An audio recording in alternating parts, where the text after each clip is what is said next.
Hello friends, and welcome to this Missions Moment. I'm Brian Weller with Message Ministries and Missions.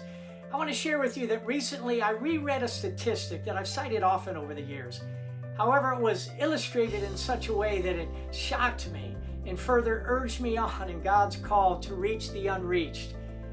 It encouraged me to say it's time to pull out all the stops in reaching the people in the 1040 window. You see, approximately 44 to 50,000 people die every day who have never once heard the gospel of Jesus Christ. The vast majority of these people live in the 1040 window. It's a region that rests between the 10th and the 40th parallels, including places like North India, the northern regions of Africa, Central Asia, and Southeast Asia. The following illustration I'm going to share with you put these grim statistics in perspective for me, and I hope that they do for you. Imagine that every day of your life, 88 Boeing 747 jumbo jets filled with 500 people crashed and burned, killing everyone inside. We would see it as a tragedy beyond measure, and everyone in the world would be talking about it. Every news station across the globe would continuously report this great and terrible tragedy. And the whole world would focus its research and its resources on solving this inexcusable dilemma. Every church in the world would be holding prayer vigils. They'd be sending support for the families, and they'd go to the rescue sites to offer help. I know you'd agree with me when I say our negligence towards reaching these thousands of dying, unreached souls is totally unacceptable. It's unacceptable to God, and it should be unacceptable to us. As believers in Jesus Christ, we know that salvation comes only through faith in Jesus Christ. So how can we do nothing? This is a tremendously sad reality because it's a reality we could solve. I think it's time to start asking ourselves a very serious question. What does God want us to do? What does God really want us to do to complete His Great Commission? Not my commission, not yours, not your church's, but God's Great Commission.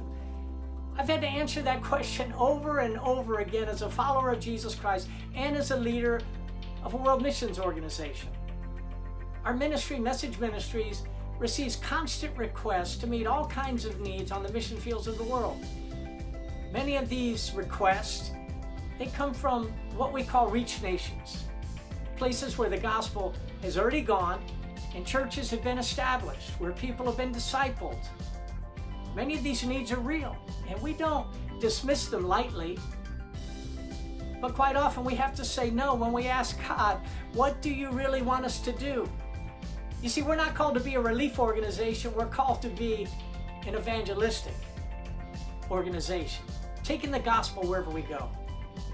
You see, we've worked in Peru for many years, and when we started to focus on the unreached, we had to pray for guidance regarding Peru and our mission there. We asked God, do we stop visiting Peru and cut off our support for our partner ministries? Do we continue to expand there? God, what do you really want us to do? And He gave us a clear answer. He said, don't cut them off. Send 1 or 2 strategic teams every year to encourage them to continue making disciples and to reach Peru themselves. Then invite them to reach the people in the 1040 window with you. We obeyed.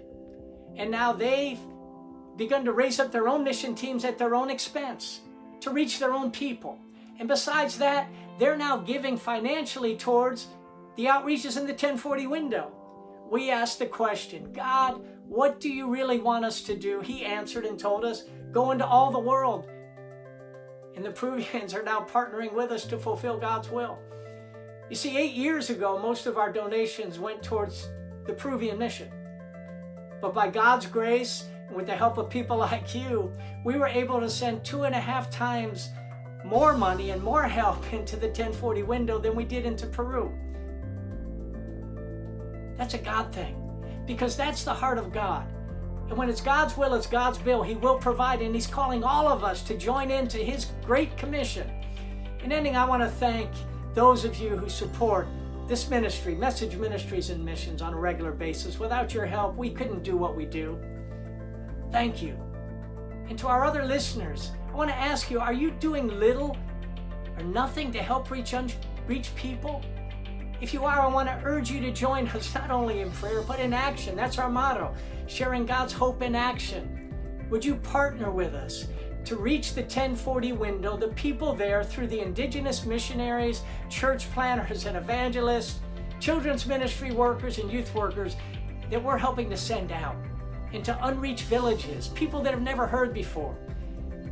If this gets you excited and you want to help, I want to encourage you to go to our website, messageministries.org/join-arms. That's messageministries.org/join-arms. It's on the screen. Look at some of the opportunities. If you're not sure what to do, write us at messageministries@aol.com. It's on the screen. And we'll show you how you can get plugged in. Thank you for taking the time to listen. Please join with us. I'm Brian Weller with Message Ministries and Missions. God bless you.